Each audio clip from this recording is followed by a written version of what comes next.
Case கிட்டு plus பார்த்தீங்கன்னா plug வந்து நான் சேஞ்ச் பண்ணுறேன். இப்போ நான் அந்த ஏர் ஃபில்டர் செட்டிங்ஸ் வந்து நான் ரிமூவ் பண்ணுறேன். ப்ளஸ் பார்த்தீங்கன்னா உங்களுக்கு கேஸ் கிட்டையும் நான் வெளியே எடுக்கிறேன்.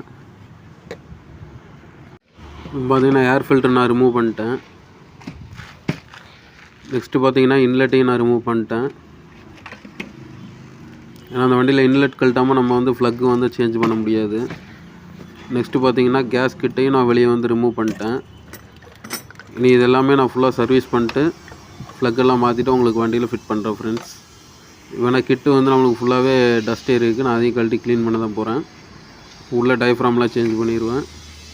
ஃப்ளக்கு ரிமூவ் பண்ணுறதுக்கு வந்து இப்போ நம்ம டஸ்ட்டு கவர் வந்து ரிமூவ் பண்ணிக்கலாம். இப்போ ஃப்ளக்கு நாளையுமே நான் சேஞ்ச் பண்ணுறேன். இந்த செவர்லெட்டில் ஃப்ளக்கு நான் ரிமூவ் பண்ணிட்டேன். ஃப்ளக்கு எந்தளவுக்கு டேமேஜாக இருக்குன்னு பாருங்கள். இப்போ நியூ ஃப்ளக் வந்து அந்த வண்டிக்கு வாங்கியாச்சு.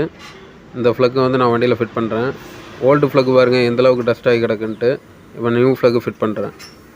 நெக்ஸ்ட்டு பார்த்தீங்கன்னா எல்பிஜி கிட்